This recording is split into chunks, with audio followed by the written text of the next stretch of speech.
Hi Rockridge, this is Mrs. Berger, and today we're going to do a really quick video to remind us about the skills that we need to use for factoring. So our review today is broken into parts, and it sort of leads the witness as to the tools that you're going to use. Make sure that you're prepared to use these tools with no prompting, okay? So you're going to need to know how to use these without being told, hey, this is this type of factoring, you're going to need to use this tool. You need to be able to identify that, okay? So for instance, difference of squares. The problem is not going to say, use your difference of squares plan for doing this. Okay, so you need to come upon this and see that it is a difference of squares. Okay, and so the plan for doing difference of squares, anything that is something squared minus something squared, has factors of a plus b and a minus b. Okay, so the first job is to identify what was the something that got squared. The something that got squared here was 2x. The something that got squared here was 9y. And so our factored form of this is 2x plus 9y and 2x minus 9y. Okay? So we memorize the pattern so that when we come upon something that looks like this, we can use the pattern to solve it, to factor it. All right, same thing here. We have to figure out what got squared. So in this case, 15 was squared. In this case, 3y was squared.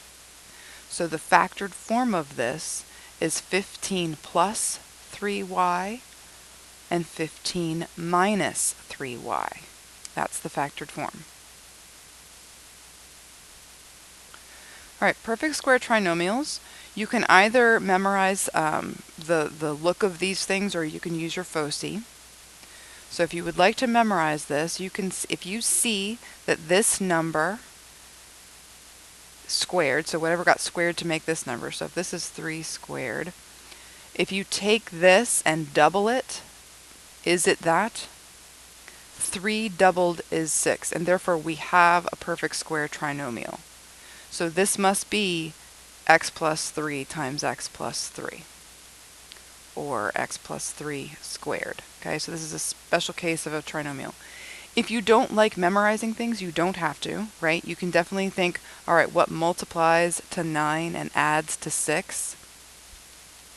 It's x plus 3 and x plus 3, okay? So you can still use your foci method, but if you're somebody who likes to memorize patterns, you can say, if I see that this thing that got squared here is doubled in the middle, then I have a perfect square trinomial, and that's my answer, okay?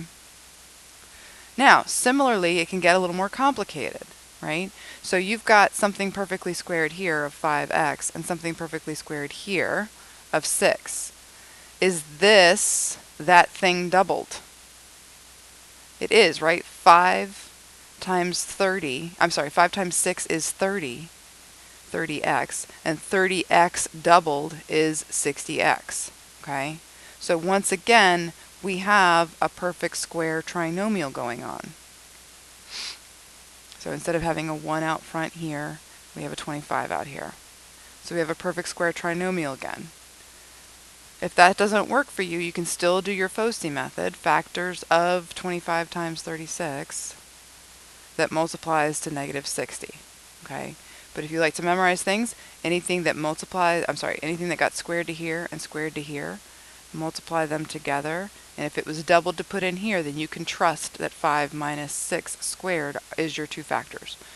It would be fine if you wrote it this way as well, 5x minus 6 times 5x minus 6. Okay, either one of those would be fine. All right, another special case is the sum or difference of cubes. So some of you remember this as the SOAP method. SOAP is really only helpful for the signs. We still have to remember what goes in there, right? So if you have something cubed minus something cubed, the factors of that are a minus b and a squared plus ab plus b squared. The SOAP only helps with the signs. This is the same as the original sign, this is the opposite of the original sign, and this is always positive. It doesn't help with you remembering that this has to be an a and a b. This has to be a squared, this is ab, and this is b squared. So memorize this however you need to. clean this up a little bit. So now let's go back to our original. What is A and what is B? What got cubed to make this?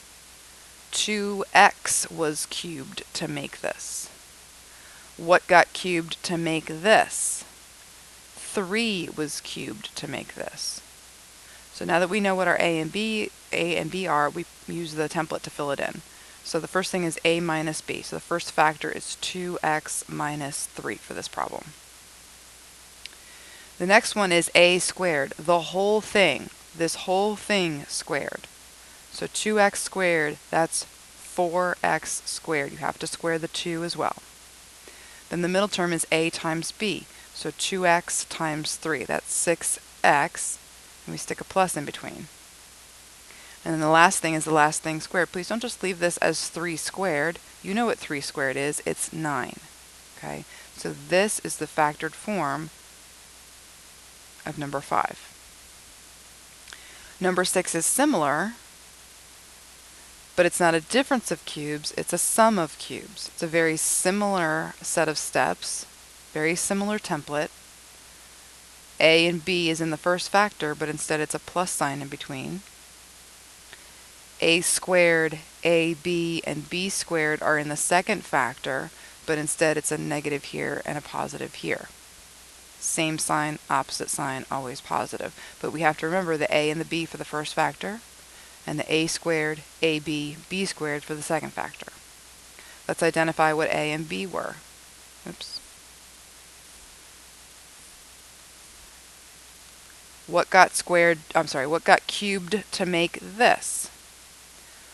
5y was cubed to make this. What was cubed to make this? 4x was cubed to make this. So we input this into our template, so the first factor must be 5y plus 4x. The second factor starts off with an a squared. This whole thing squared is 25y squared. A times b. These multiplied together is 20xy. 20xy, and we stick a negative sign in between. The last term squared, the b squared, is this whole thing squared, 16x squared, and we stick a positive sign in between. That's the factored form of number 6, following the template. All right, the next type of factoring you might come across is something that looks like this. So we have 4 terms here. It's a cubic. And remember when we got to Unit 5, these were polynomials that we had to use our calculator to help find the first factor. So if you input y equals 3x cubed plus 7x squared minus 7x minus 3 into the y equals on your calculator, and you look to see where this cubic crosses the x-axis, you will see that it crosses at positive 1. Okay, so from the calculator, you got a 1. Okay, from the calculator, you got a 1. So you'll use that 1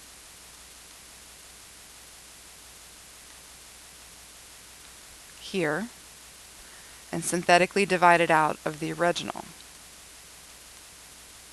This is still considered factoring. It's just factoring this cubic instead of a quadratic. So let's see what happens when we factor out the 1.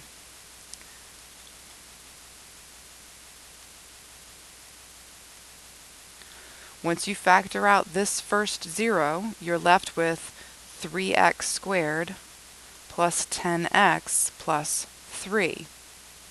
So now we have a quadratic that we can try to factor. If we factor this quadratic, we're trying to find factors of 9 whose sum is 10. Hopefully you came up with 9 and 1. And the top of the t-chart gets the 3. And then we cancel. There's nothing to cancel here. Let's cancel this down to a 1 and a 3. So x plus 3 and 3x plus 1 are our last 2 factors. What was our first factor? X minus 1. Okay, so make sure you feel comfortable doing this kind of factoring as well. Use your calculator to find the 0, and then turn that 0 into one of your factors, x minus 1.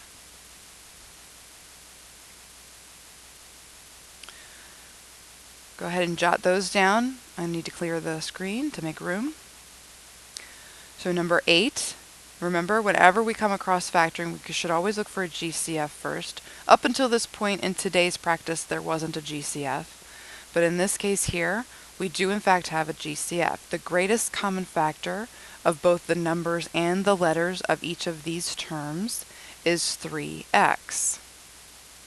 If we factor a 3x out of each of these terms, what we have left behind is x squared minus 6x plus 8. So what we have now to do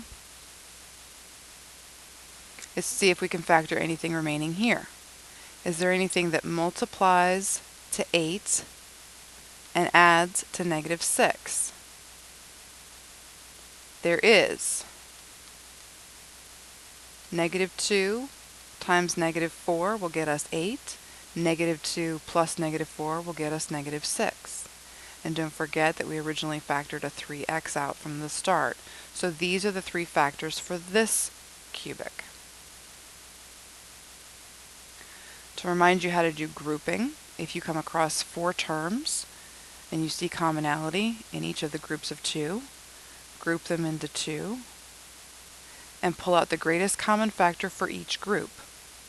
The GCF for the first group here, numbers and letters, is 3x, leaving behind a 2y plus 5. The greatest common factor here is a negative 1, leaving behind 2y plus 5. Grouping only works if you can get down to the same here, right? Because we get one copy of this common factor, and then we take the leftovers and create a factor out of that. So that's the factorization using grouping. Let's do one more. Let's make a group here and a group here. Find the greatest common factor of both numbers and letters. You should have found 4p squared times 7p minus 2 is what's left over there. Greatest common factor here appears to only be a 3. And when you divide that out of both of those numbers, you get 7p minus 2. Again, the goal is to make sure that you have these match. We take one copy of the matching factor, and we take the leftovers out front and create a factor out of that. So that's the factoring by grouping. That's if you have 4 terms like this.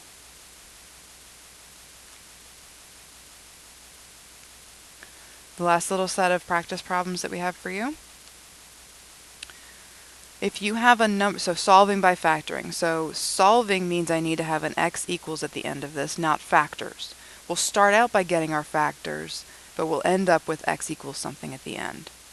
So the first step is always to get everything on one side and get a 0 on the other so we can look at what we're working with. So let's start by subtracting 1 from both sides.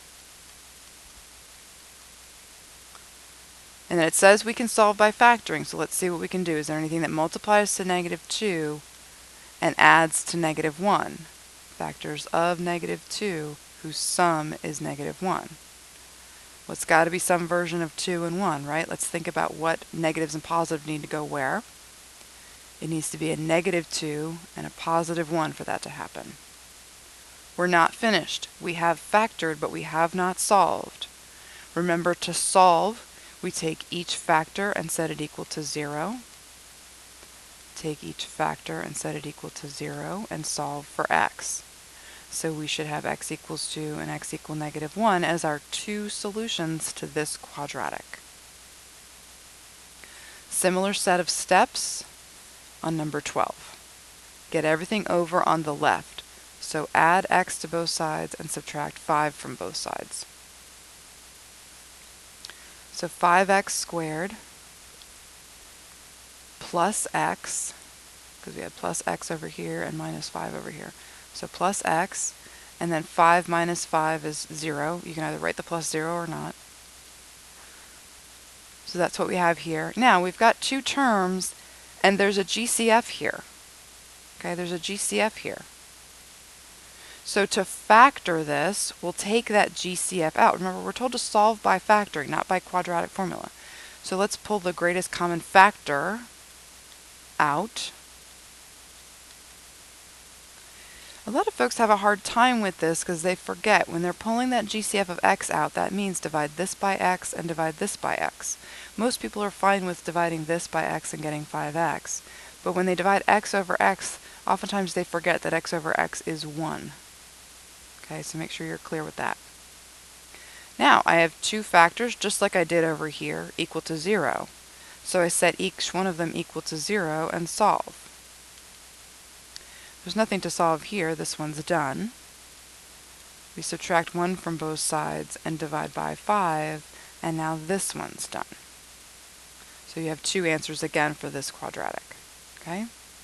So hopefully this got you ready for this. If you need to replay anything or pause and go a little slower or anything, that's fine. But go ahead and try on your own time.